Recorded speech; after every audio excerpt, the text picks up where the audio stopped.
Yang mereka tahu adalah keris itu selalu nggak tahu keris itu lurus.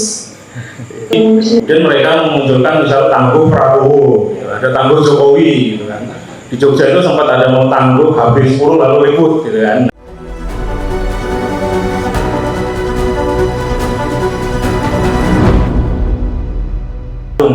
Bagaimana Mas melihat fenomena sekarang yang dimana edukasi di keris itu kayak dikeluhkan gitu ya, kurang bagus lah. Jadi banyak ilmu-ilmu yang dulu zaman Pak Haryono kan pengennya keris diarahkan ke krisologi atau ke edukasi yang ilmiah, yang bisa dipertanggungjawabkan, yang rasional dan lain sebagainya. Tentu tidak menafikan unsur-unsur mistis yang itu sebenarnya tidak bertentangan gitu. Karena juga kalau kita belajar filsafat misalnya banyak hal tidak harus semuanya empiris ya. Ada hal yang rasional yang kadang-kadang sudah dijelaskan, ada yang bisa dijelaskan dengan tertentu.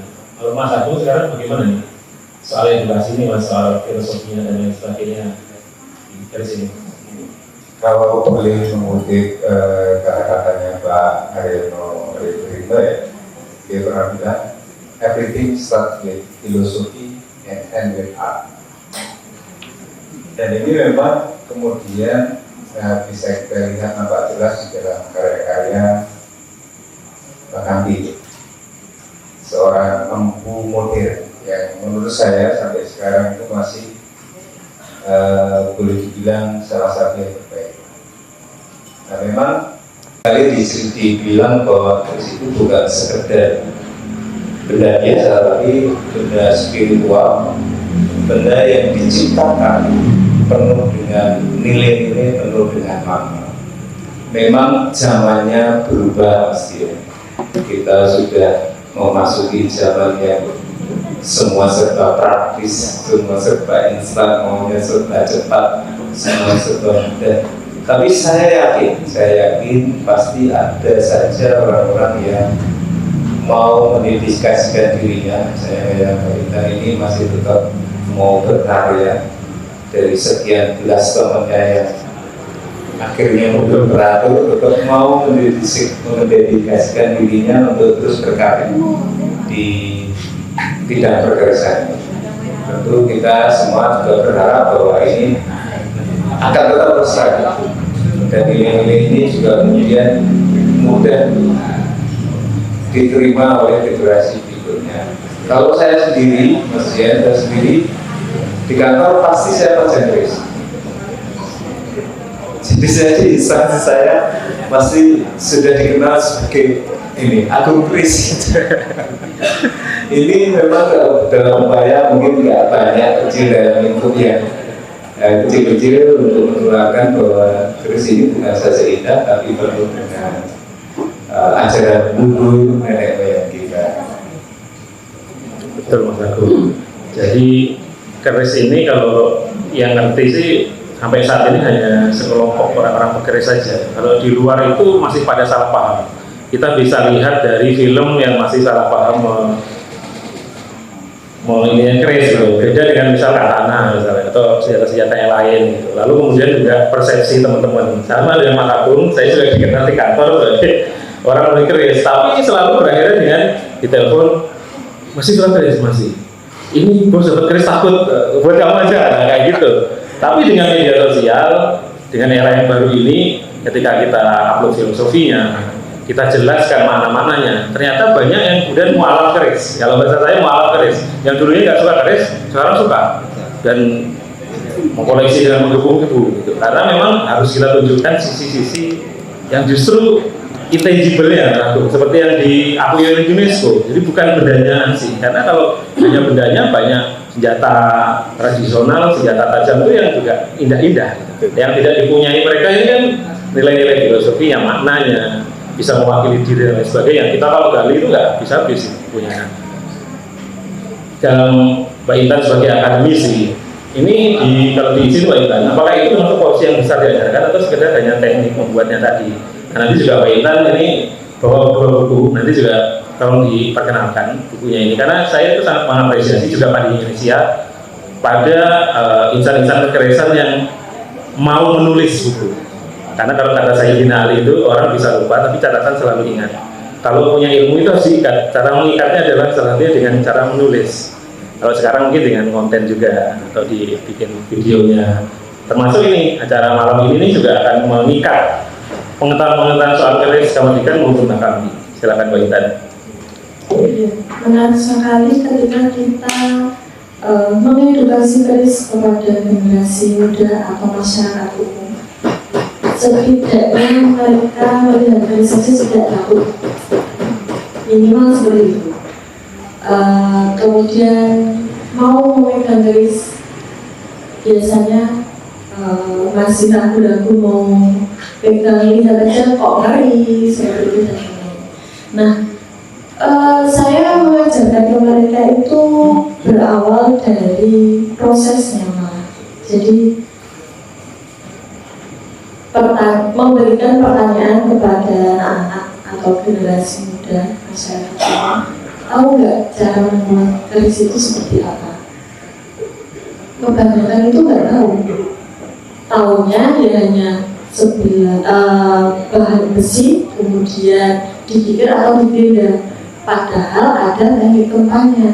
Nah, disitulah saya mau mulai merasuki gimana cara membuatnya. Kemudian tahu nggak kalau keris itu memiliki filosofi dan setiap bentuknya itu punya karakteristik masing-masing. Nah, mereka saja melihat keris itu, menurut mereka itu masih sama bentuknya. Kemudian yang mereka tahu adalah keris itu selalu nggak tahu keris itu lurus. Kemudian bentuk yang ekspresif dan lain-lain. Nah, berangkat dari bagaimana kita memberitahu cara membuatnya.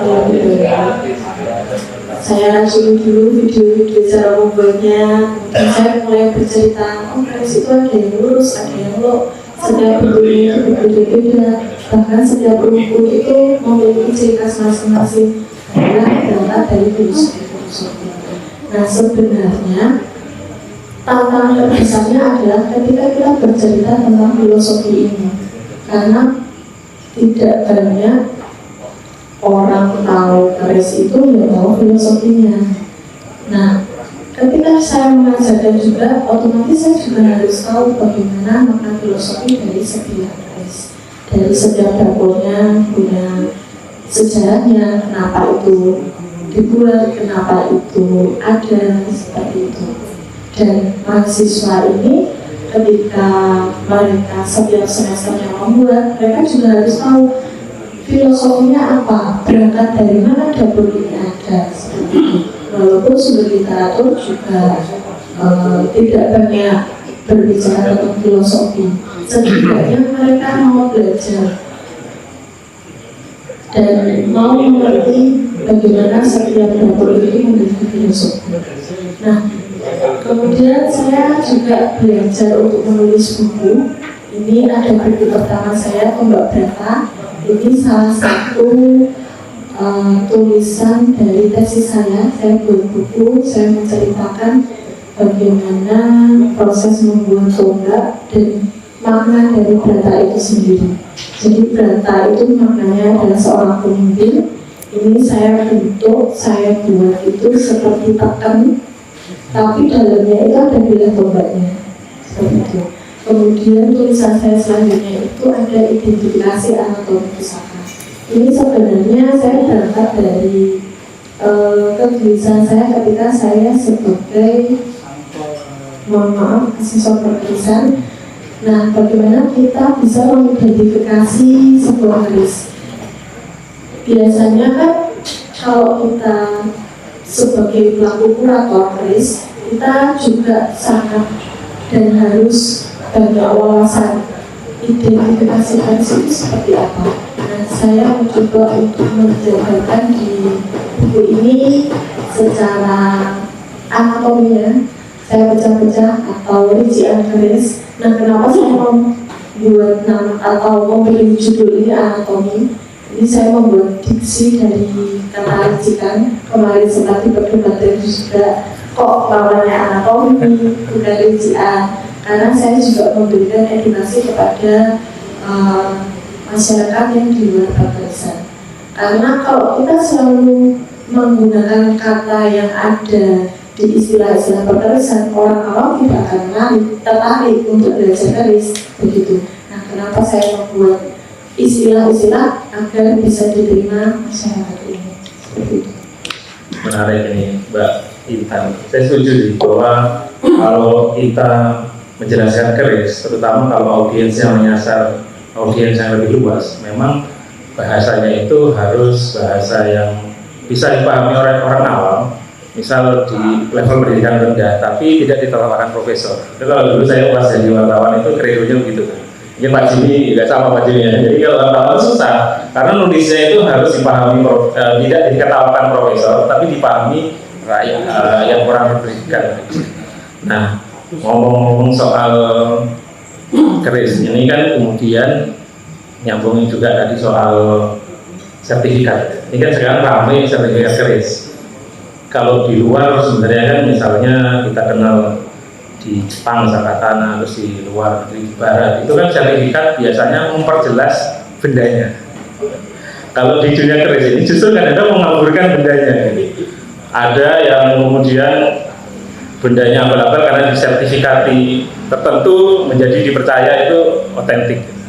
Nah, nanti kita minta pendapat masing-masing soal ini bagaimana. Apakah sertifikat ini akan terus dipertahankan atau diperbaikinya seperti apa? Mungkin Mas Benny dulu tentang fenomena ini, apakah dari dulu udah ada atau baru belakangan ini?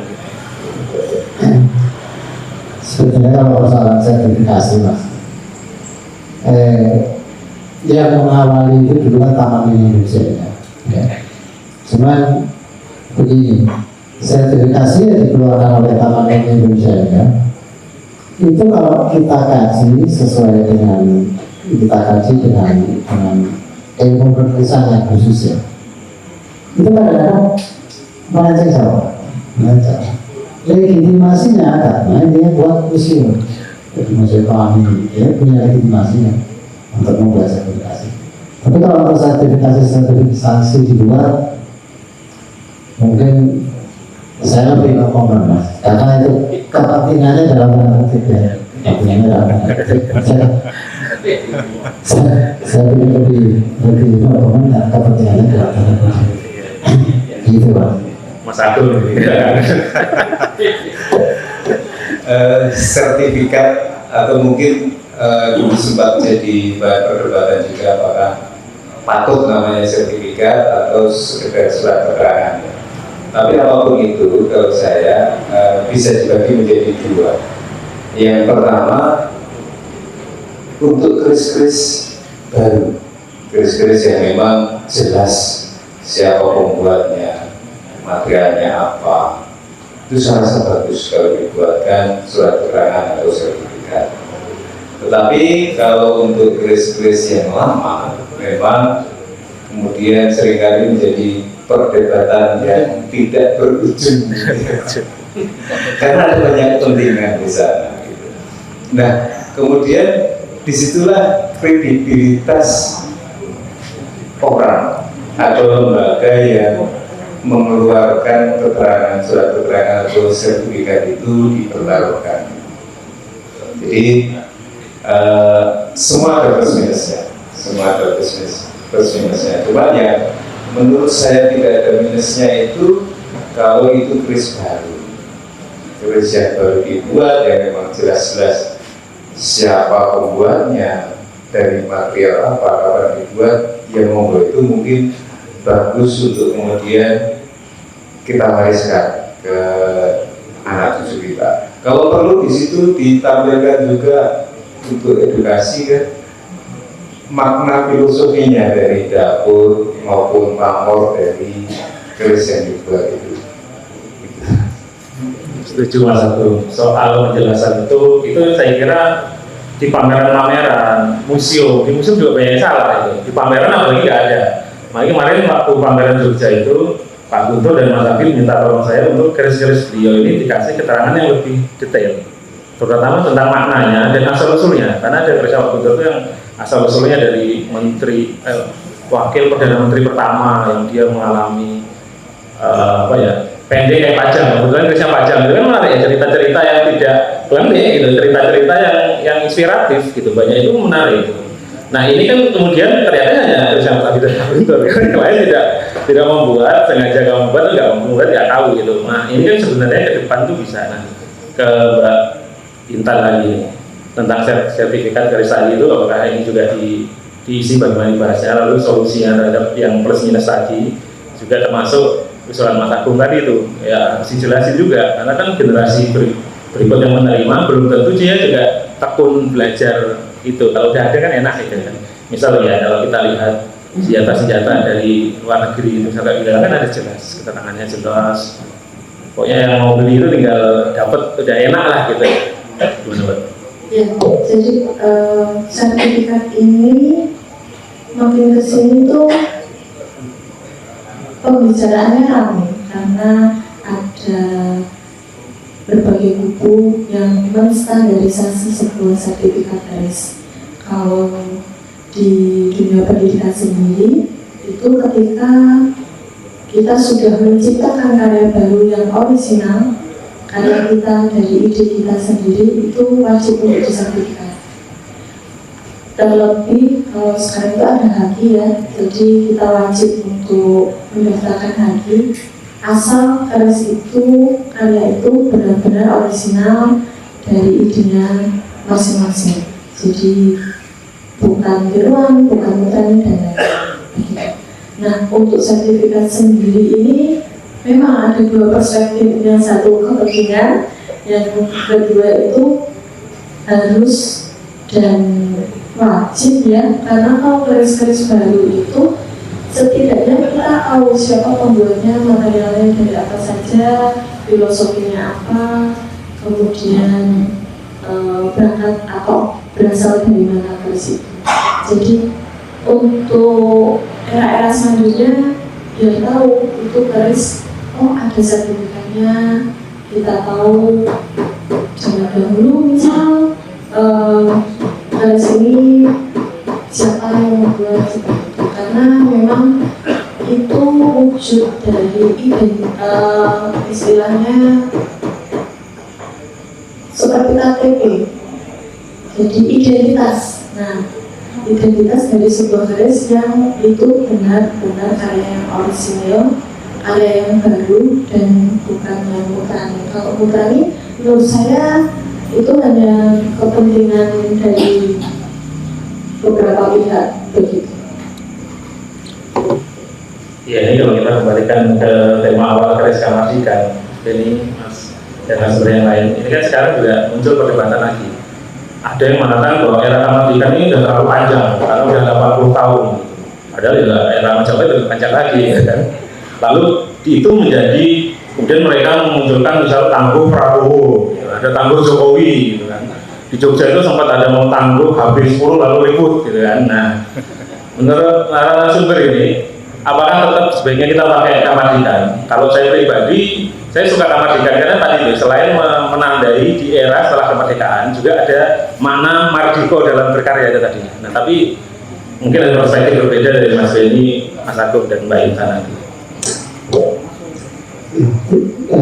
Mas ya, jadi deklarasinya garis kemerdekaan itu kan pada saat saya dengan Mas ini tahun berapa kita bikin pameran di Putaran Budaya. 2006 ya. Kita bikin di Putaran Budaya. Waktu itu kita kasih tema garis kemerdekaan. Nah, garis kemerdekaan waktu yang kita maksud adalah garis-garis yang dibuat sesuai dengan originalitas ide si pembuat itu sendiri. Jadi kita belum memberikan batasan baik itu yang pakem maupun yang tidak, belum sampai ke sana. Tapi bahwa garis kemerdekaan adalah garis yang dibuat sesuai dengan kemerdekaan ide, kemerdekaan idenya, kemerdekaan ide. Itu kalau sekarang misalkan ada muncul garis tangguh Jokowi, garis tangguh Prabowo, menurut saya lebih apa ya? Mencerminkan ini, jadi mencerminkan bahwa garis ini muncul atau dibuatnya mungkin zaman. Jadi zaman pemerintahnya Pak Prabowo, zaman pemerintahnya Pak Jokowi. Jadi periode tahun. Tapi bukan menggambarkan itu originalitas itu bukan. tapi lebih ke tadi tentang waktu, lebih banyak memberikan batasan tentang waktu. Gimana Mas Agung? Ini panjang aja 40 tahun jadi ramai karena kemudian jadi tangguh salah satu tangguh yang paling ramai lah gitu karena pendek gitu tadi. Nah, ini mau diperpendek 10 tahun ini. Kan 2 kali periode doang kalau kita sepakat tangguh berdasarkan presiden kan. Menurut Mas Agung gimana? Gini Mas, penangguhan itu kan ada setidaknya ada 2 aspek. Yang pertama aspek geografis, yang kedua aspek waktu, runut sejarahnya. Kalau zaman dulu memang ketika kita nanya ini Chris kapan gitu, mereka kan nggak nyebutin tahun, Mas, tapi menyebutkan era zaman kerajaan ini atau pas rajanya ini, PB 10, PB 9. Ya karena memang di era itu rajanya itu Yoso, rajanya itu memerintahkan untuk membuat karya yang beliau standarkan menurut standar beliau kan pada saat itu. Nah sekarang zamannya kan sudah tidak seperti itu lagi. Kita kan pakai penanda waktunya kan penanda tahun ini. Jadi kalau sertifikatnya itu tahun sekian itu kan orang jelas semua. Kalau penggunaan istilah kawartikan ya monggo saja mungkin itu juga bagian dari dinamika budayaan yang terus berjalan ya. Tapi kalau pakai tangguh Jokowi, pakai tangguh SBY, pakai tangguh Prabowo, apakah beliau-beliau ini Yoso? Kan tidak.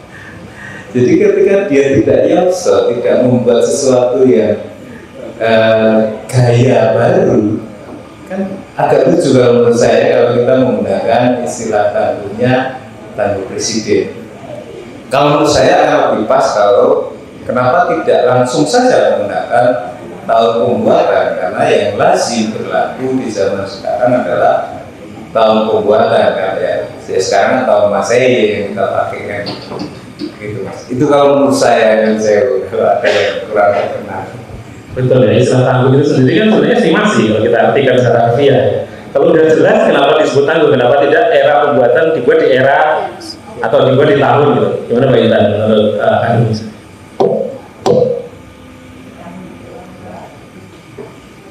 Jadi kalau berbicara tentang kemerdekaan ini kita berbicara tentang era. Era. Nah kalau di dunia pendidikan ini masih menjadi polemik ya, karena kita itu masih bingung untuk memberikan istilah. Tapi lebih tepatnya ketika kita menggaris itu mengatakan tahun pembuatan. Jadi itu lebih pasti. Nah, ketika kita berbicara kemerdekaan ini karena eranya panjang dan kemudian ada beberapa orang yang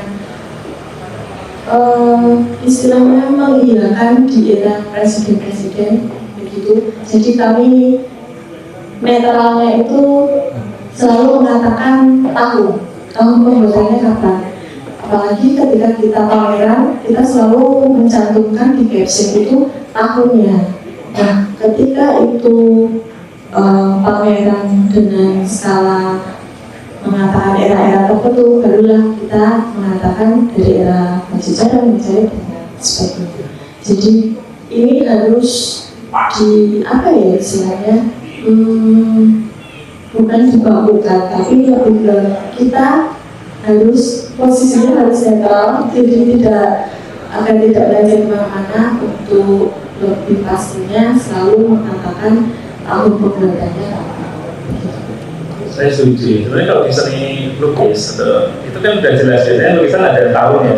Mau nanti dikategorikan Renaissance, dikategorikan di segala macam zaman apa itu kan kemudian kan kemudian. Tapi kan kemudian jelas era Renaissance tahun sekian sampai sekian. Nanti lukisan itu kan dilihat tahun berapa. Ya, mungkin di Kris bisa dimulai ya, gitu ya. Ditulis saja tahunnya. Apalagi seperti Mas Agung tadi itu, kalau udah jelas ini dibuat di era kemerdekaan di tahun ini ya udah gitu kan. Nah, untuk memberi kesempatan oleh para hadirin Bapak Ibu yang mau bertanya pada narasumber dipersilakan. Mungkin dari Alfa mungkin satu dulu nanti pada mereka, atau yang ingin bertestimoni tentang Mbah Kambi atau kan yang dapat juga boleh. Jadi nggak harus nanya, nanti pendapat juga boleh. Silakan. Terima kasih. Saya hanya ingin memberi masukan tentang kambuh. Kalau menurut desa sendiri itu adalah perkiraan gaya. Jadi yang diperkirakan itu gayanya, bukan zaman pembuatannya. Orang sekarang memang jauh tentang itu, jadi salah kaprah.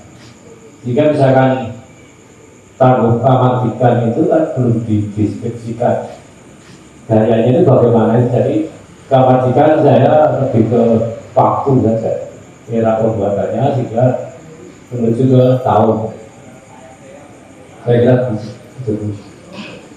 Kalau Mas Jimmy mungkin pengen nambah soal Mbah Kambi. Beliau ini kan paling banyak wawancara dengan Mbah Kambi dan kemudian menulis ya. Dan foto yang beredar itu foto punya Mas Jimmy itu ya, yang memegang 17 maupun 12 cinta. Terima kasih Mas. Sedikit menambah, sebetulnya menyambung Mas Benny. Nah kebetulan ya, tahun 2006 itu saya wawancara Mbah Kambi di rumah beliau. Dan sebetulnya bukan rumah beliau, saya mampir di rumahnya Mas Benny. Mas Benny itu rumahnya dulu dekat di Nusukan. Itu dekat sekali dengan rumahnya Mbah Kambi. Dan Mbah Kambi sangat sering, ya saya ketemu Mbah Kambi itu sering di rumahnya beliau. Nah, suatu ketika tahun 2006 itu saya wawancara, istri saya itu yang potret ini potretnya. Gitu. Pakai HP apa kamu? BlackBerry Touch, pakai BlackBerry Touch. Gitu.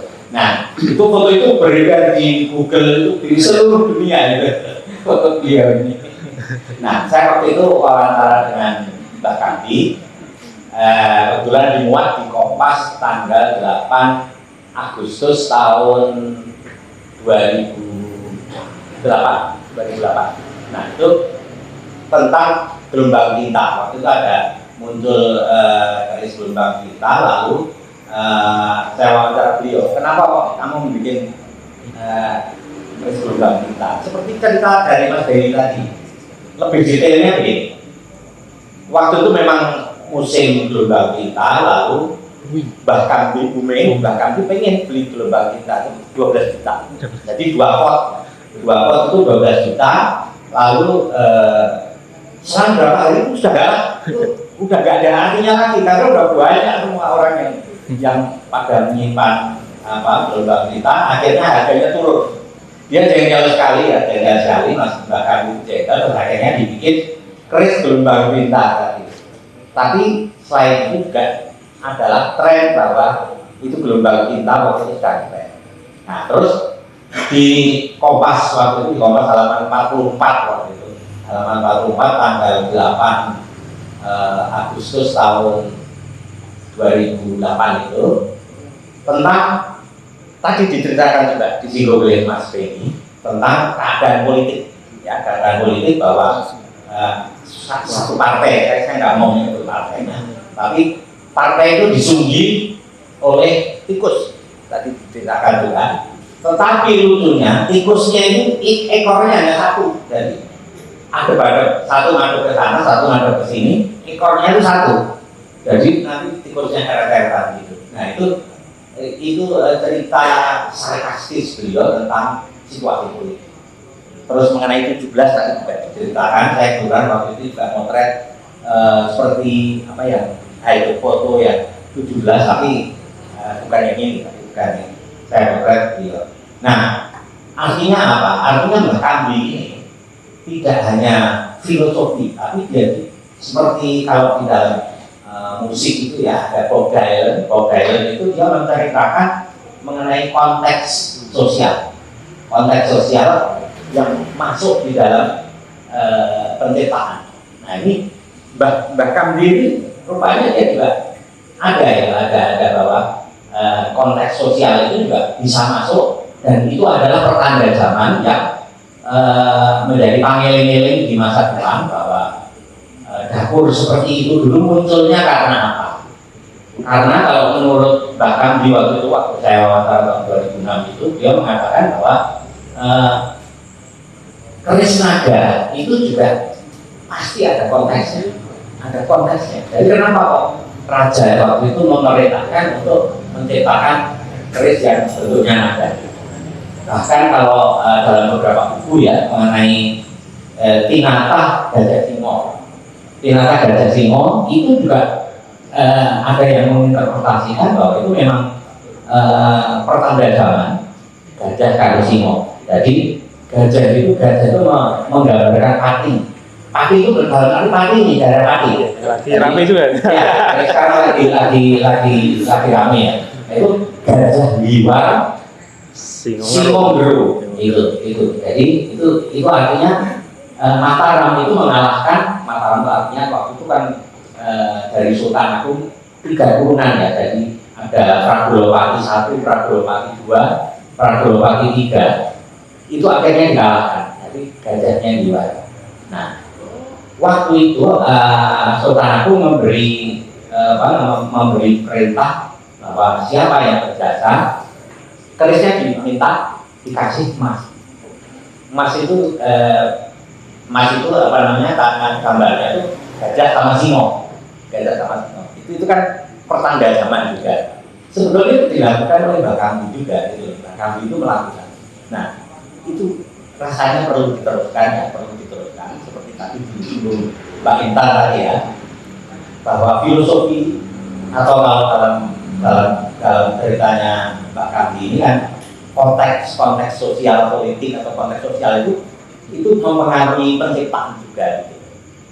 Dan bagus sekali kalau bikin buku seperti apa Mbak Intan ini benar-benar pikiran akademis itu dan cocok sekali. Empu yang akademis ya, Empu tidak mau diam ya, menulis buku juga. Ini luar biasa. Artinya kan perlu kita catat bahwa sekarang Empu itu tidak hanya membuat keris dan tidak hanya menciptakan satu keris, tapi juga bisa menulis tentang fenomena. Itu yang ingin saya sampaikan. Kira-kira hanya terima kasih Mas ya. Matur nuwun Pak Sini. Ini double senior saya di wartawan dan di keris. Nah, kalau ngomongin soal berubah cinta itu kan monkey bisnis ya. Sekarang mungkin ada kripto itu aja, jangan ada kripto.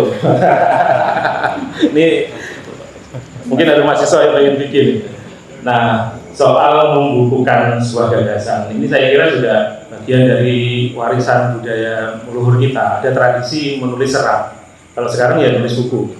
Ini yang saya kira di dunia keris yang agak langka. Makanya kami itu kalau ada orang yang menulis, baik itu menulis dari grup maupun menulis di buku itu sangat apresiatif. Gitu.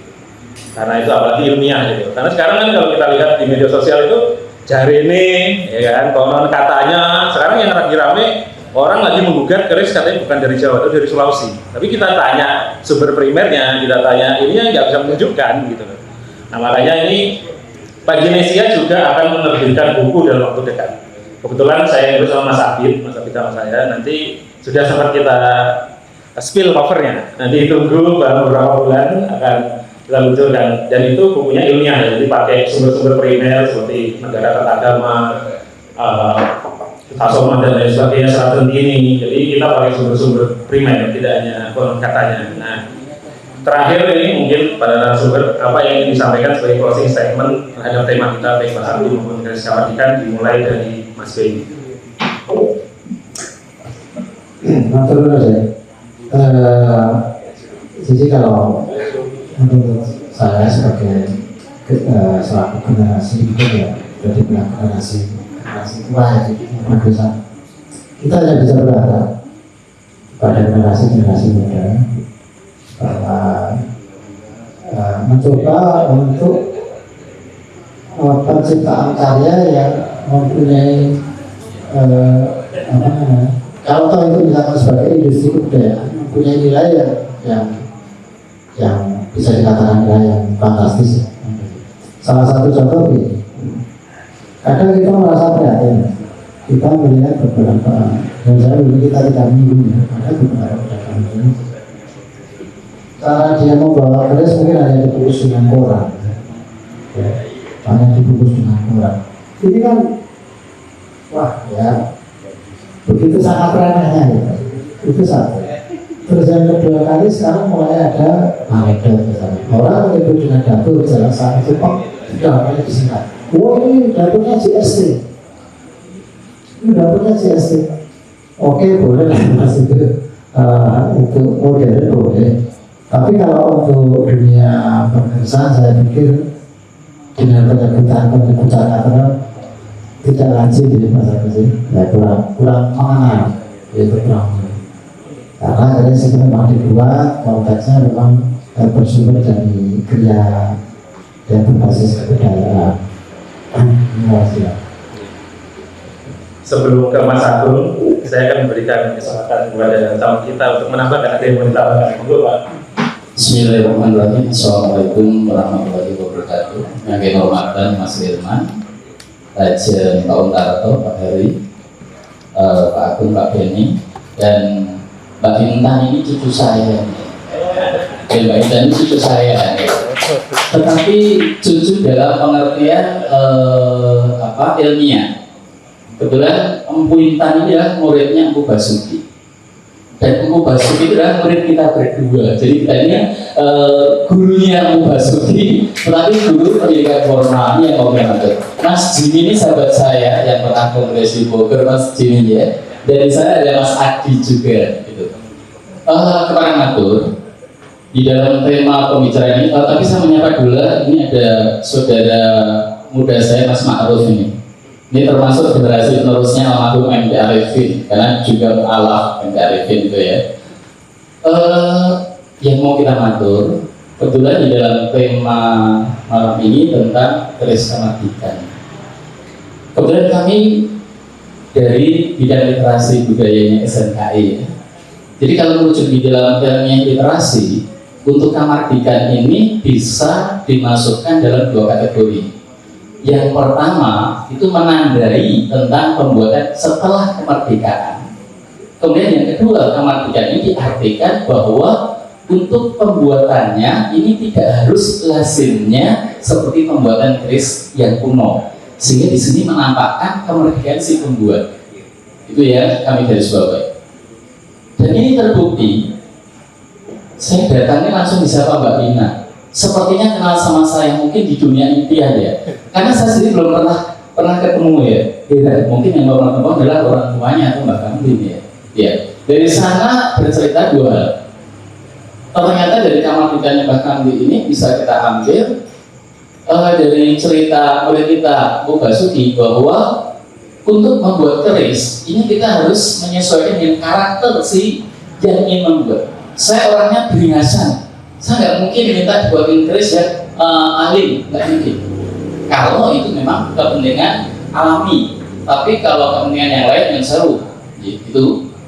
Sehingga tadi Mbak Intan mengatakan ada keris yang gelombang cinta. Saya cek dulu, gelombang cinta ini karakter atau apa? Ternyata dikatakan teman kita Mas Jim yang mengetahui dan Mbak Lina, ternyata adalah perwujudan daripada kekecewaannya atau kegelannya karena ketipu dengan gelombang cinta. Berapa juta Mbak Lina waktu itu? Iya, pakai uang yang Mbak Lina juga gitu. Kemudian ada lagi yang namanya keris yang Sinri Pak ya? Iya, masih dia Sinri. Cuma sekarang di mana katanya nggak tahu. Ya, cuma nanti Mas Dani kita mencoba untuk menurut Mas Dani. Kemudian yang kedua dari Mas Dian ini selalu mengatakan setuju. Saya berharap ada kalimat tidak setuju Mas. Iya, dari itu setuju. Sehingga apa yang dikatakan Mbak Intan dan teman kita Mas Adi, saya tidak setuju dan saya setuju. Karena di dalam literasi tajuk ini ternyata ada tiga, berdasarkan era atau zaman, berdasarkan gaya, dan berdasarkan tempat pembuatan.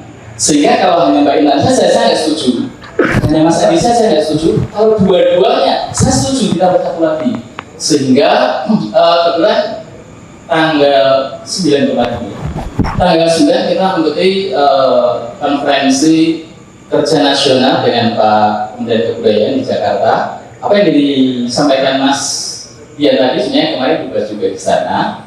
Tetapi kembali ke konteks, jadi yang pertama kemerdekaan sudah jelas, kemudian yang kedua tajuk juga jelas, kemudian yang ketiga yang kami ingin sampaikan juga ke Indonesia itu adalah bisa untuk menggali, melestarikan. Kalau tadi tiganya tadi itu melestarikan, ini dari menggali, melestarikan, khususnya tidak hanya generasi muda, generasi tua saja terkadang masih memistikkan keris.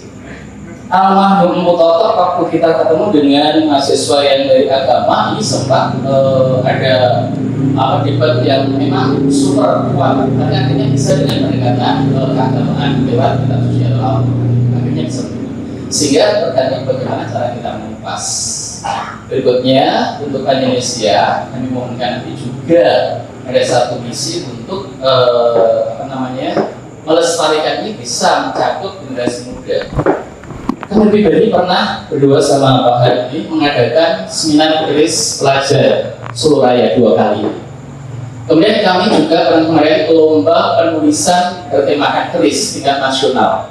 Ada ribuan naskah. Ternyata dari golongan terpelajar mahasiswa sama umum itu banyak penulisnya itu dari golongan pelajar.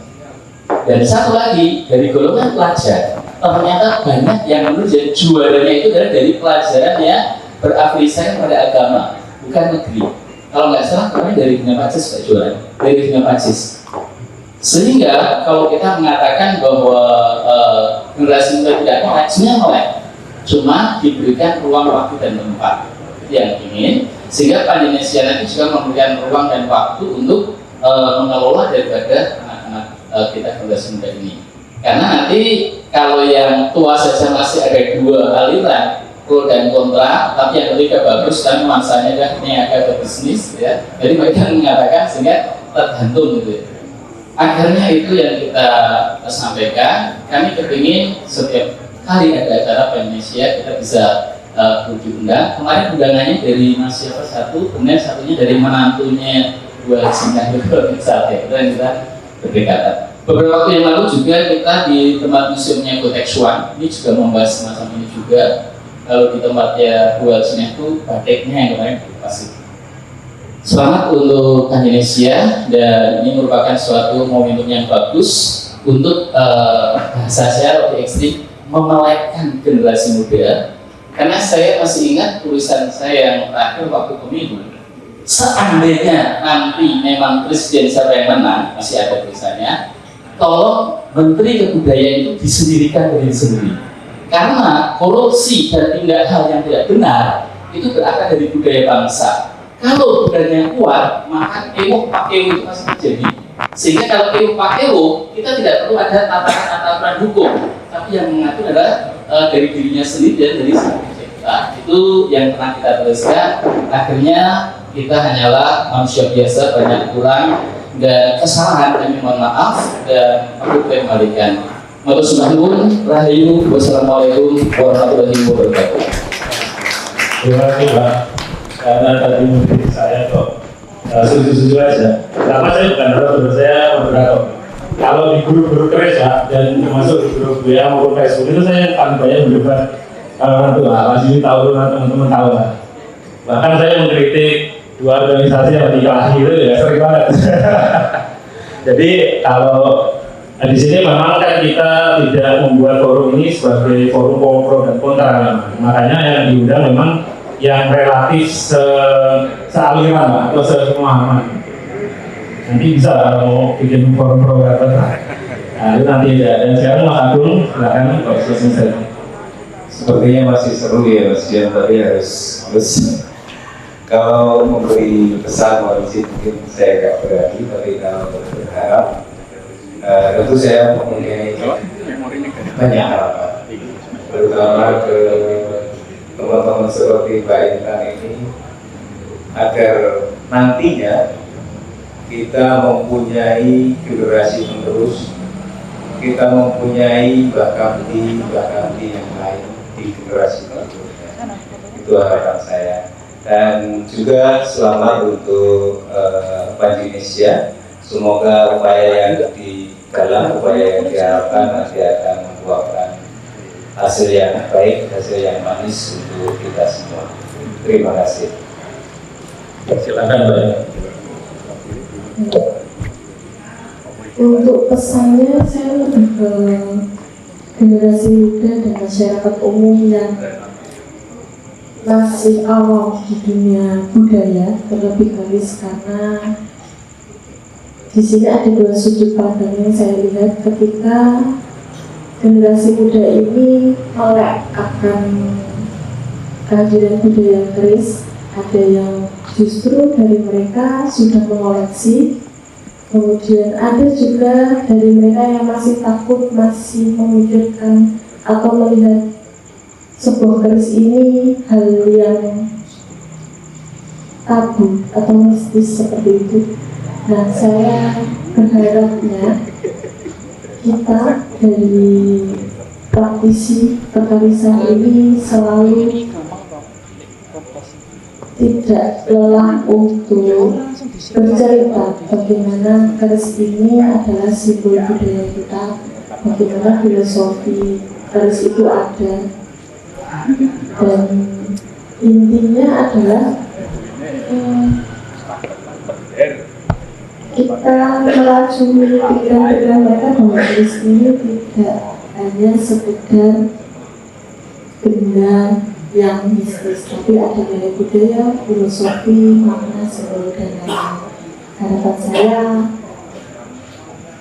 pasti ada penerusnya, dan kita juga sebagai pelaku harus semangat dan tidak ada letihnya untuk selalu bercerita bagaimana adanya keris. Dan terakhir, selamat untuk Indonesia telah hadir untuk mengedukasi para masyarakat dan melestarikan budaya. Terima kasih. Terima kasih Mas Beni, Mas Agung, dan Pak Intan. Saya akan menutup saran untuk bincang-bincang kita kali ini dengan kutipan dari pendiri bangsa ini, Bung Karno, itu Trisakti. Yang pertama kan berdaulat di bidang politik. Ini aja yang orang politik aja orang. Kemudian berdikari di ekonomi, orang mikirnya ekonomi. Orang lupa bahwa Trisakti itu yang ketiga adalah bermartabat di bidang budaya. Sekarang kita kembalikan ke diri kita sendiri. Apakah kita yang mengaku orang-orang budaya ini sudah bermartabat? Silahkan dijawab masing-masing. Demikian, mohon maaf jika ada yang kurang berkenan. Saya Dian dan bersama narasumber mengucapkan terima kasih kepada Bapak Ibu sekalian yang telah hadir dan menyimak. Terima kasih. Wassalamualaikum warahmatullahi wabarakatuh.